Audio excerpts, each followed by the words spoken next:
Elven Warrior here, welcome to today's video. So, today I am going to be doing an overview of the first 25 turns of a Teclis campaign.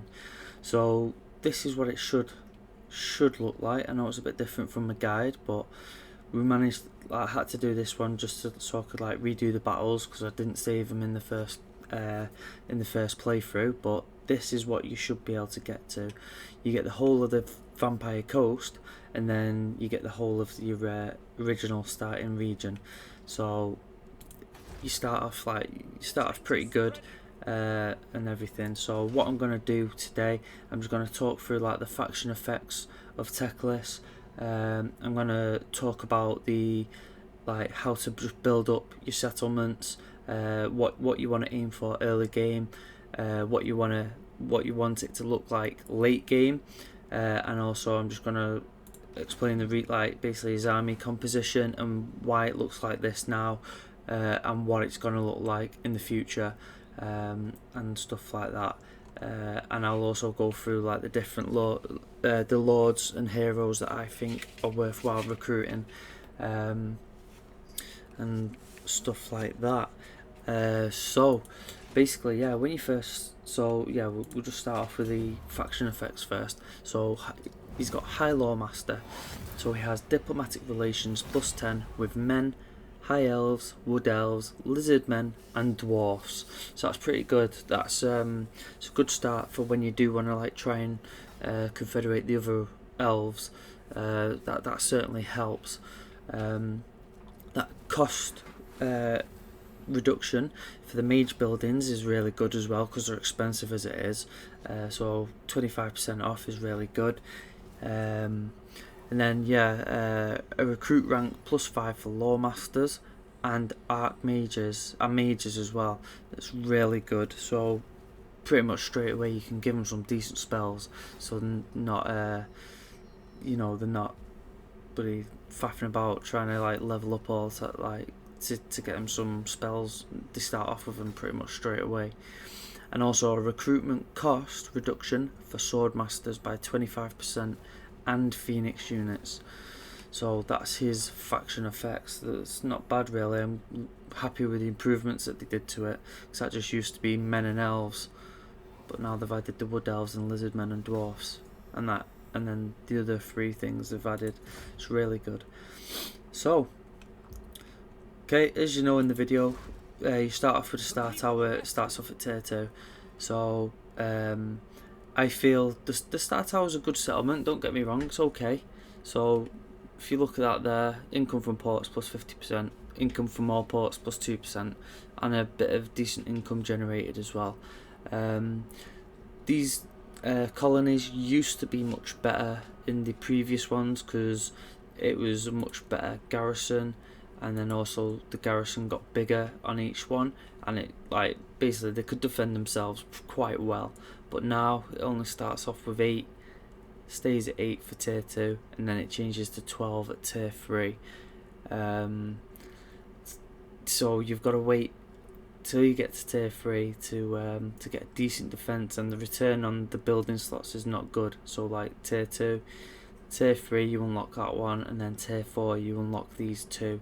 So the whole reason I believe moving to the Awakening first is more than justified, because if you look at this, the garrison is at 12 at tier 1, and then each level it upgrades, it increases by 2, and then the just the additional bonuses are pretty good as well. Even the other income's quite good as well.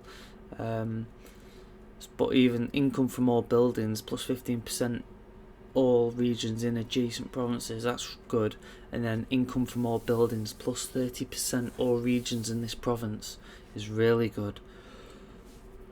It's so good. And then obviously that increases each time as well, plus the extra public order you get from here as well. It's very good. And then even get untainted, so that's good. And then the fact that it's a 10 slot settlement, so basically you obviously start off with port, you have no choice with that, but you effectively get 2 slots every time you upgrade it, apart from the final one, which is just 1 slot. It's very good. It's much better position than the star tower. So like obviously in this position now, having the star tower is good, but you want to take the awakening as soon as possible, because you end up with this, it makes more money. It's just so much better, and you can just build a lot more stuff there. For when that gets, look at that, when that gets to tier 3, you have 3 build slots, and 2 of them are only slots that you get to choose, whereas I've had 5 where I've got to choose what I want in there, and only 1 where I don't. So it's definitely worthwhile, and plus you have what, 3 ports instead of just 2. So, and it's a bigger region to grow as well, so it just means it'll grow quicker as well, which is good. So that's pretty good. Yeah, so I put the in the beginning, when you move to the awakening, once you take it, just put the growth buildings in, because you want to get this to tier 3 as quick as possible. Once you get it to tier 3, you don't need to worry about it so much. This provides a decent bit of extra growth by itself. So, and then obviously just upgrade these to tier 3 as well, and then you're pretty much all set. You can wall them up if you want, that'll just protect them, but as it currently stands on this campaign, I am currently not at war with anyone, so we're all safe. We're just building up provinces, and just dealing with the public order issues for the time being. So on that, speaking on that, whilst you're here, just use the revolts just to level Teclis up some more. I've got him at level 13, and I've gone for his spells, Greater Arcane Conduit, and the magical reserves, because then obviously he needs a lot to be able to be casting these. Apart from that, because they're bound, it's a bound spell, so he only gets 2 uses of that. But these, he gets quite a lot of magic to be able to obviously cast these as much as he can, just to do as much damage as possible. So it's pretty decent. So okay, the reason why I've gone for archers. Okay, so I've kept his swordmasters. Don't know why. I could probably get rid of them. They're costing me a lot of money, but I can actually afford it, so it's fine. So the reason I've gone for archers is on legendary difficulty, they're the most effective unit to be dealing with in most situations, just because the swordmasters are okay for just holding the line, but to actually win a battle, you're never going to win a battle on legendary with lots of melee units, because the AI get a lot of cheats and stuff like that and bonuses, so they're just outmatched. The only way to do that is to just use your archers to take them out. They're the only ones that gives you the advantage in defeating them. So yeah, like the Great Eagle as well, could get rid of that now, to be fair, but like for taking the awakening, the Great Eagle is vital. So don't forget to check the other 2 videos out for that, just to see, like, well, especially the battle video anyway, because you'll see exactly what he's used for, and like basically how important he is, because he saves you taking so much damage. He just wipes out 2 units that are quite deadly in a way. So okay, so that's basically why I've got that build. Later on I'll probably so obviously I want his Lore Master back in here, but I do eventually want to get a different trait for the Lore Master. So the trait that I like to get is Conductor. So that means basically he gets the ability Arcane Conduit.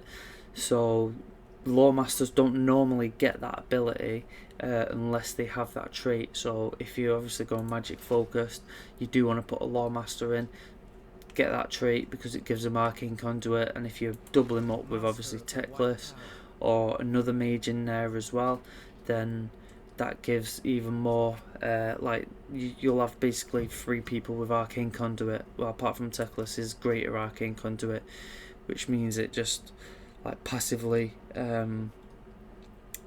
yeah, it just basically passively does it, instead of you having to click the button for it to activate, which is pretty good. Keeps on doing. So yeah, so that's that. I'll probably look to put a mage or 2 in here, just so it gives like his army a variety of. So obviously I'll have a Lawmaster, and maybe 1 or 2 mages, just so we can get like a selection of spells basically in there. It's like, yeah, he's got Chain Lightning, which is good, Net of Amantok, which is brilliant, stuff like that. It's like, considering he's a high Lawmaster, he's got very limited spells, so just adding a few mages into that whenever you can get them, which will be next turn. So whenever you can get the mages will be pretty good, just to get that bit of variety.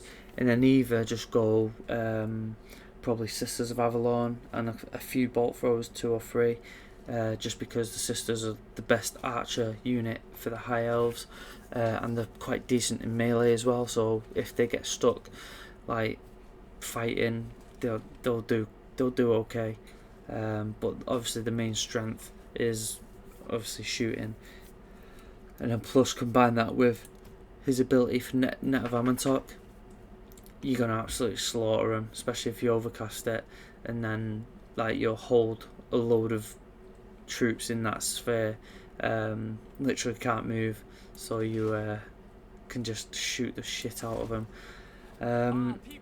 So that's my late game army there. So as for traits, so for lords, so for the Archmage, probably the most useful one is probably Administrator. So you just get a couple of these or something to just reduce your construction cost and time. So that's pretty handy. I could, to be fair, I could have used with some of these, but this as well is another good one. This is the same trait that I like to use for my mages, because it gives you that extra power reserve. It gives you the overcast spell, Uranus Thunderbolt upgraded, and also a miscast base chance reduction, so there's less risk of miscasting. So I like to attach that trait to the armies just because of that reasons. If you're not attaching them to the army, Entrepreneur is the best trait. I'll show you one on here, but it's not the same. So there it is. You get the income from all buildings plus 15% local province, but the normal mages get increased the tax rate faction wide plus 3%. So that is very good. You just put them in your richest province. Like for now, I would put them in the Awakening, and basically, for one, it'd help with the corruption because that's what they help with, and then it'll just boost this by 3% as well, and then each one you add in will keep boosting that by 3%, so all the bonuses stack, and it is just absolutely amazing. So okay, for the Handmaidens, the best trait I like for the army is Resistant. So basically that provides a bonus to melee defense, missile resistance and magic resistance for the whole army, so it's pretty good. That's another good thing to attach to your army. If you don't want to attach it to the army, there's another couple of good ones. There's Fecund, that basically helps with growth. It has like a +5 growth faction wide, and then +50 for the local province. So if you want to grow a province pretty quickly, they're what you want. And also they get Entrepreneur as well, exactly the same as the mages. They're another one you can just have in there to boost the income. There's another very good one. I found one the other day which I was quite impressed with in the Ilario campaign. Medic. So that gave your Lord's army an extra a +10% replenishment, and then also it gave the character itself regeneration, which that was normally associated with Fecund, but I think they've moved it to the medic, and now that one's pretty decent to get as well. If you're going to attach to the army, boosts your replenishment, and then also gives her regeneration, so if she takes damage during the battle, she's constantly regenerating that, so it's less chance of her basically dying, but it gives her a weakness to fire, so but that's fine. So nobles, the decent traits for nobles are Emollient, So basically that provides public order +1 faction wide, and then public order +5 local province. So again, if you have a problematic area with public order, you could just stand him here and he'll boost it by 5, and then you can also give him any like followers that boost that he's able to have that can boost public order, like Bard and some of the other ones. Okay, so one to attach to the army, one you definitely want is Frugal. That reduces the upkeep cost by 15%, so that's pretty good. That's one that I always put in my armies just to get these upkeep reductions down.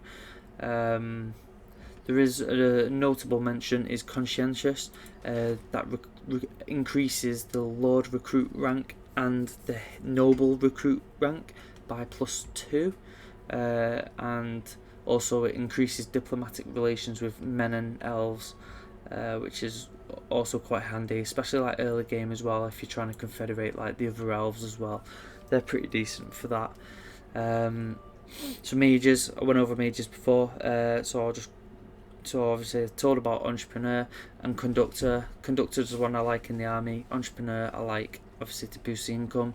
There's a couple more that are decent as well. Let me just have a look again. Protected, that's a pretty good one as well for the Archmage and the Mage. So magic resistance and missile resistance 20%, and a passive ability Guardian. So basically a lord or hero that is within the range of this lord gets plus 15% physical resistance, and that's constant.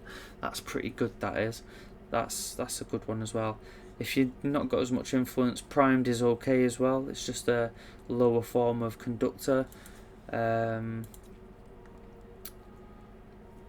That Limber looks a bit better as well. That's not too bad. For the Fire Mage as well, Incendiary is the best. So if you're going to get a Fire Mage, get Incendiary, and then obviously mount him on a Sun Dragon, and it makes him stupidly crazy powerful. And then you want to shove that in obviously like your Dragon Army or something if you're going to get one. Okay, I think that's it for the mages. So for Lore Masters, okay, so there's only a couple of traits that I like for these. So like I said, Conductor is one. They get Arcane Conduit ability, which is really good. And the other one you can get Fecund again, you can get that, so use those to grow the provinces. And there's also one that provides like +3 Untainted. He would be helpful right now. He would help get rid of the vampire corruption, so if you've got any problem areas, you just sit him in there to get rid of the corruption. Or if you're gonna attack, you want to attack somewhere, you just send them there first and then bring the corruption down, and then it's not half as bad for when you go to do it, when you go to take it yourself. So forgot to mention about the other lords now, so there we go. There's one good one that I like as well, Dragon Willed. So if you're gonna go dragon focused army, this is the lord you want. Magic resistance 10% for all units, upkeep reduction 20% for dragon units, and a reduction on recruitment duration for dragon units -1. That is really good as well. So it'd be pretty handy for like in Imric's campaign and stuff like that. Or if you don't want Imric, you can just get a generic lord which does almost the same like benefit and stuff. Another one that I like is Efficient. So Efficient, he has an upkeep reduction on basically everything. So all your spearmen, archers, sisters, bolt throwers, or pretty much all basic stuff like that. He gives a -25% reduction, which is really good. Combine that with your skill tree of your quartermaster, and that adds to like almost 50% reduction just from what the lord. So it's really handy, helpful. Another really good one as well, Resistant. So on this Resistant one, it's basically the same as the Handmaiden one, but better. The benefits are more on the Lord, so that's really good for like providing a boost to your whole army. So for the princesses, the best trait I like to get is punitive. So that lord provides basically a missile weakness. There you go.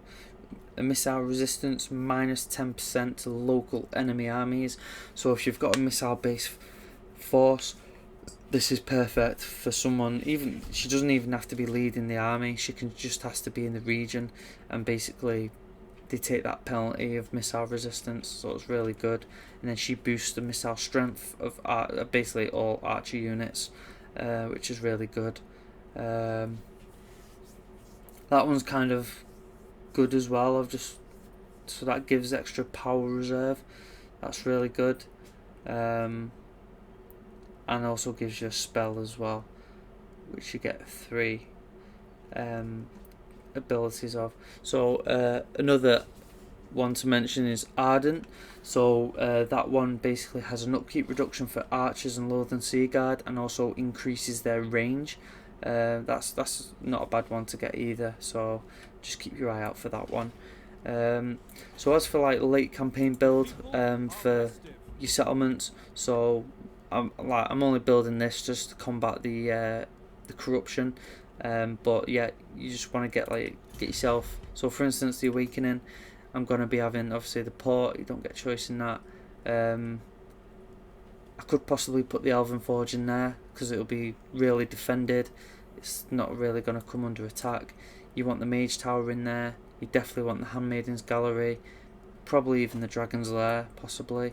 You don't need to build the walls just because the Awakening has such a strong garrison as it is. And then you just pretty much want them 4 as well, because this will boost every single port in the province by 10%. So that is really good. It's very good, and plus also the new thing, the influence is key, is the main reason why I'd be putting one of those in each province, in each settlement. So yeah, I would go them 4, just like so you can build your capacity for nobles. Same with that, your handmaidens, because you're gonna want a lot of them, and same for mages. They're your 3 most important buildings you want to build, because when you get to tier 4, that increases your capacity, that unlocks it and increases capacity, and then you basically got to get to tier 4 again for the mages to increase the capacity and unlock the Lawmasters. So I think you get to tier 5, that increases the Lawmaster capacity, or it might just be tier 4 possibly. It's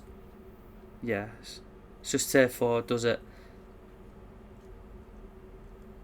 Yeah, so you definitely want those. As for a minor settlement, it's up to you what you want. If you've got these, you could do that, but obviously given the situation I need public order, but I will be putting the embassy in there. Depends if you feel under threat, you could just put the build some walls there, and I might put the Elven Craftsman in there to get the extra money, but for the time being I need the public order. I might swap it out once it's under control for these, just because I'll get that more money, and this will be able to deal with the public order itself, because once you get up to there, that should be alright. So that's about it. So this is where I'm going to go from now. So obviously you've secured these 2 provinces. Possibly the early game you just want to build defences here in them 2, possibly, because you don't want to keep having to come back to them and stuff. You don't want to lose them too easily. Once they've stabilised and you're able to move away, I'll probably look to come down south.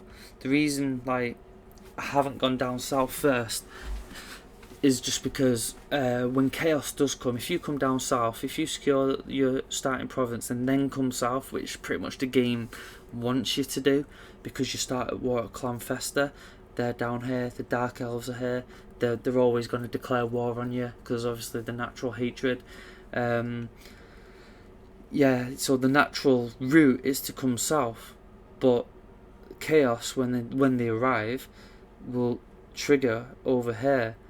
So literally that just means that you're going to be the first one that's hit and will take the brunt of it, and literally, if you've got all of these here and you're inland, you've got to abandon whatever you're doing to run back to deal with it. Whereas now, yeah, you've took these, but yeah, you've got these provinces here, but hopefully, like, technically you should really expand up here first, but I'm allied with these and Marcus Wolfheart, so it's just keep a good defensive position here. The Awakening's gonna be, by the time they come, this will be at least tier 4 or 5, so the Awakening will be plenty defended, because it's got quite a decent garrison, really decent garrison, and then it's just the other two that, you know, the minor settlements could go, but as long as you keep hold of the main settlements, then that's fine. You could leave your army in the Star Tower, or just lure them into the Star Tower, and then just pick them off one by one.